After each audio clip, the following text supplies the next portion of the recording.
Inaprubahan na sa third and final reading sa Kamara ang panukalang Universal Social Pension for Senior Citizens. Sa ilalim po ng panukala, bibigyan na ng pensyon ang lahat ng edad 60 pataas. Sa kasalukuyan, mga mahihirap lamang na senior ang nakatatanggap po ng buwanang pensyon na sa 1,000 piso.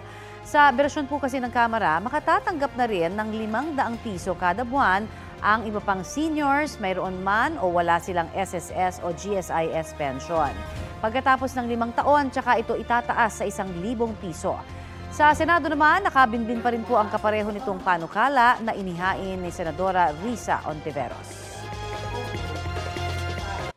Kapuso, para sa mga maiinit na balita, mag-subscribe sa GMA Integrated News sa YouTube.